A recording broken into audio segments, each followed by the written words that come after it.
Reports आती हैं तो मेरे सामने आते पेशकार साहब पहली बार मेरे सामने लाए हो, मैं देखने लगा विस्तार में उन्हें, तो उनका एक ही शब्द था कि ये जगदीश जी ने बनाई है, आपको इन्हें देखने की आवश्यकता नहीं है, आप इन्हें जो है बिना देखे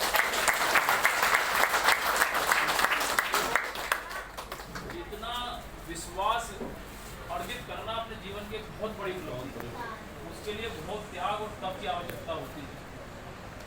जैसा अभी नायब तहसीलदार साहब ने बताया कि कल भी लगभग 8:30 बजे तक मैं भी यहाँ रियल टाइम भूकंपी कार्य चल रहा था, तो मैं उसे निरीक्षण करने पहुंचा तो तब भी वहाँ ये कार्य कर रहे हैं। मेरा भी ये प्रश्न था कि वो क्या कर रहे हैं, तो इनका कहना था कि जो काम पेंडिंग है वो निपटाता जाऊँगा। और कई बार बैठकर मेरी लंबी लंबी बातें भी हुई इनसे, मैंने इनसे अनुरोध भी किया कि जाने से पहले कुछ चीज़ें मुझे भी बताते जाएँ, जो ताकि भाई मेरा भी लंबा करियर है तो मेरे भी काम आएंगी। और जो इन्होंने बताया कि मैं जैसे मेरे पास कोई दृष्टि आती है, कोई काम आता है, ये जो हमारे लेखपाल साथी हैं उनके लिए ये चीज़ें हैं। तो उन्होंने बताया कि मैं सुबह जो है उठकर उन्हें जो है उन्हें लिख लेता हूँ, सुबह उठकर जो है ऑफिस आने से पहले उसे तैयार कर लेता हूँ। तो इस तरह की कर्मठता यदि आपके कार्य में रहेगी तो निश्चित रूप से सेवा काल में कोई बाधा नहीं आएगी। काम को बड़े हल्के फुल्के तरीके से लेते हैं, हल्के फुल्के तरीके से लेने की आवश्यकता नहीं है। इतनी धीर गंभीरता आदरणीय जगदीश जी के काम में रही है, उतनी धारण जो गंभीरता है वो धारण करने की आवश्यकता है। चाहे कि वो अभी हमारे साथ जो है लगातार, क्योंकि अभी स्वस्थ भी हैं और कार्य करने की लगन भी है, तो तहसील में निरंतर आते रहे, हमारा सहयोग करते रहे। कि रिटायरमेंट के बाद कई बार आदमी जब सेवा में रहता है तो उसकी एक निश्चित दिनचर्या होती है, तो उसे खालीपन कभी महसूस नहीं होता।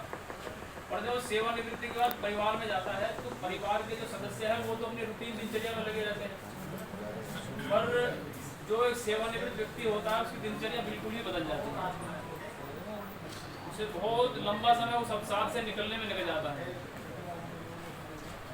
तो परिवार के जो सदस्य हैं उनसे यही आग्रह रहेगा कि उनका विशेष ध्यान रखें और आप दीर्घायु हों, शतायु हों और प्रसन्नचित्त रहें, और अपना जो बाकी का जीवन है वो राजस्व परिवार जब आपको बुलाए तो राजस्व परिवार के लिए आप सदा जो है तत्पर रहें।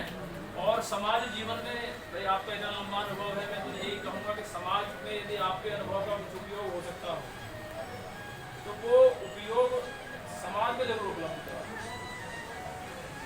क्योंकि जैसा अभी हमारे नायब साहब ने बताया बरकरार है। बहुत कम लोग आज की जनरेशन में ऐसे हैं कि इस तरीके से रिश्ते को निभाते हैं कि इतने दिन बाद भी जो है वो रिश्ते जैसे आपके ट्रेनिंग के समय थे, आज भी उस तरह के रिश्ते में उनकी जीवटता और जीवंतता बनी हुई है। तो इन्हीं के साथ मैं अपने शब्दों को विराम दूंगा और एक भेंट मेरी तरफ से जगदीश जी के लिए रहेगी, सबसे कीमती चीज़ व्यतीत होता रहेगा उनके माध्यम से। व्यक्तिगत रूप से गिफ्ट लाए हैं, वो भेंट करना चाहते हैं आप सभी लोग।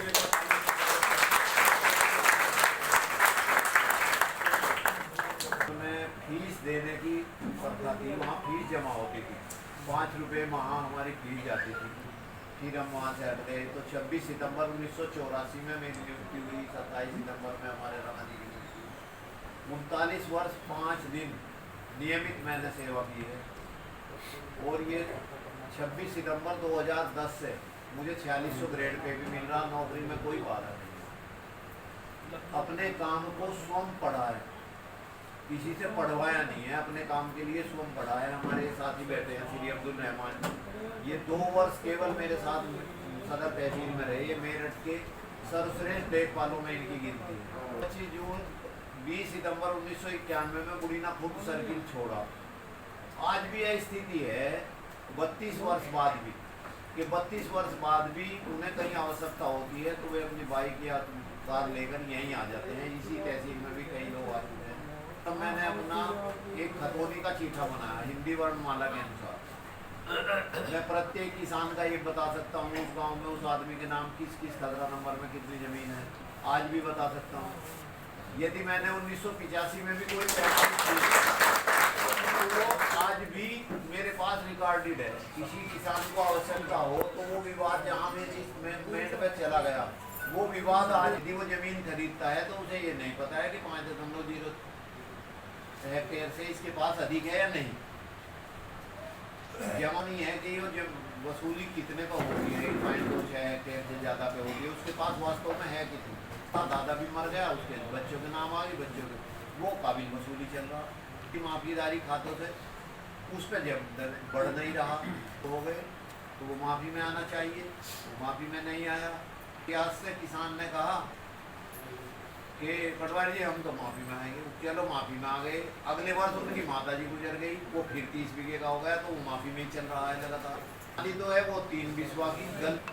अब सारी चीज़ ऑनलाइन हो गई, तो ऑनलाइन में रकबा मेल नहीं खा रहा, मेल क्यों नहीं खा रहा, वो मेल क्यों नहीं खा रहा। जिस अधिकारी के साथ, जिस कर्मचारी के साथ मैंने नौकरी कर ली, वो मेरे से मुझे भूला नहीं आज तक।